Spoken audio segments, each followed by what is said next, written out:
Election سے پہلے ہی نتائج طے کرنے ہیں تو الیکشن کا کوئی فائدہ نہیں، کسی اور کا فیصلہ قبول نہیں کریں گے، صرف عوام کا فیصلہ قبول ہوگا۔ بزرگ سیاستدان اپنی جدوجہد ضائع نہ کریں، منشور پر الیکشن لڑیں، انتظامیہ کے زور پر نہ لڑیں۔ بلاول بھٹو کا نوشہرہ میں جلسے سے خطاب، کہا میاں صاحب کہتے ہیں بڑے لوگ انویسٹ کر رہے ہیں تو ان سے سوال نہ پوچھیں، ہم سوال پوچھیں گے کہ مقامی لوگوں کو کتنا روزگار دیا۔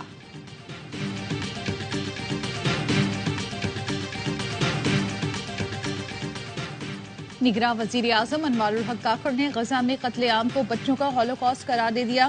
تقریب سے خطاب میں کہا بچوں کے عالمی دن پر غزہ کے ان بچوں کا خیال آیا جنہیں خاک و خون میں نہلا دیا گیا، جن کے ہاتھ پاؤں سر سلامت نہیں، صرف لاشیں پڑی ہیں۔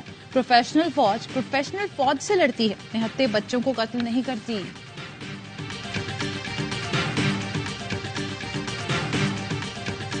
سپریم جوڈیشل کونسل نے جسٹس طارق مسعود کے خلاف شکایت متفقہ طور پر خارج کر دی۔ چیف جسٹس قاضی فائز عیسیٰ کی سربراہی میں سپریم جوڈیشل کونسل کا اجلاس، جسٹس مظاہر نقوی کے خلاف شکایات کا جائزہ۔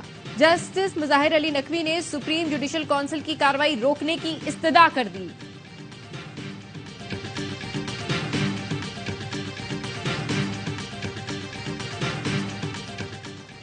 اور آصف علی زرداری کی صاحبزادی آصفہ بھٹو کی ایاویڈ نیٹ ورک کے صدر اور سی ای او سلمان اقبال سے کراچی میں ملاقات۔ آصفہ بھٹو کا سلمان اقبال سے ان کی صاحبزادی سمیہ سلمان کے انتقال پر دلی تعزیت اور افسوس کا اظہار، مرحومہ کی مغفرت اور بلندی درجات کی دعا بھی کی۔ پیپلز پارٹی کی سینئر رہنما شازیہ مری اور شجیل میمن بھی آصفہ بھٹو کے ہمراہ تھے۔ فیض آباد دھرنا کیس کے انکوائری کمیشن نے کام شروع کر دیا۔ سابق آئی جی اختر شاہ کی زیر صدارت اجلاس، ابتدائی طور پر اب تک کی انکوائری رپورٹ سمیت تمام ریکارڈ طلب کر لیا۔ فیض آباد دھرنے سے متعلق ویڈیو ریکارڈ لینے کا بھی فیصلہ، دھرنے سے متعلق تمام متعلقہ افسران کو طلب کیا جائے گا۔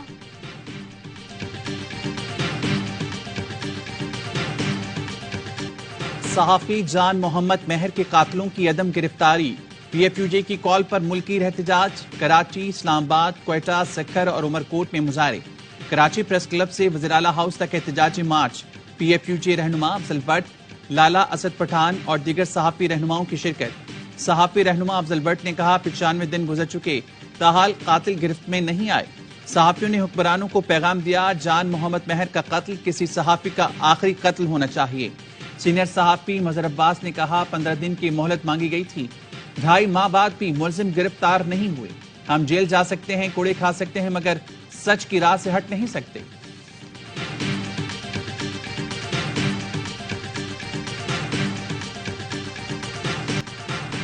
کرپشن اور مہنگائی کے خاتمے کے لیے 5000 کا نوٹ ختم کیا جائے۔ پی ٹی آئی سینیٹر محسن عزیز نے سینٹ میں تحریک پیش کر دی، بولے رشوت، ٹیکس چوری، منی لانڈرنگ اور اسمگلنگ میں 5000 کا نوٹ استعمال ہوتا ہے۔ بھارت نے بڑے نوٹ ختم کر دیے، معاشی طور پر ترقی کر رہا ہے۔ نگراں وزیر اطلاعات مرتضیٰ سولنگی بولے محسن عزیز نے اپنی حکومت میں اسٹیٹ بینک کو کیوں نہیں کہا؟ ایوان بتائے اگلی حکومت اس پر کام کرے گی یا نگراں حکومت معاملہ دیکھے؟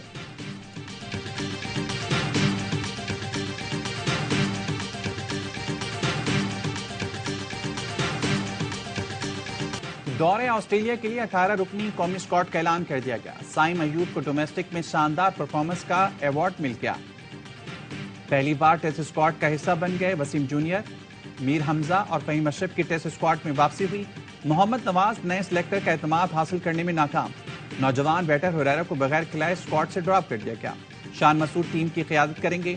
بابر اعظم، شاہین آفریدی، محمد رضوان، سرفراز احمد اور سعود شکیل اسکواڈ میں شامل۔ چیف سلیکٹر وہاب ریاض نے کہا حارث راؤف فٹ ہیں، اسکواڈ میں شامل کرنا چاہتے تھے مگر انہوں نے ٹیسٹ سیریز کھیلنے سے معذرت کر لی، اس کا ٹیم کو نقصان ہو سکتا ہے۔ پاکستان اور آسٹریلیا کے درمیان 3 ٹیسٹ میچز کی سیریز کا آغاز 14 دسمبر سے ہوگا۔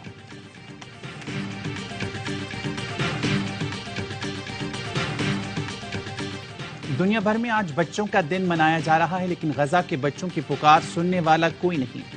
ہزاروں بچے بے یار و مددگار، ننھے منھے پھول سے بچے اسرائیلی بمباری کی زد میں، متعدد ملبے تلے دفن، کئی زخموں سے چور، بھوک پیاس سے بے حال، گھر بار سے محروم، لیکن انسانی حقوق کی علمبردار ریاستیں اور عالمی طاقتیں خاموش تماشائی۔ فلسطینی بچے اپنے عالمی دن پر جینے کے حق کا مطالبہ اور اپنی معصوم خواہشوں کا اظہار کر رہے ہیں۔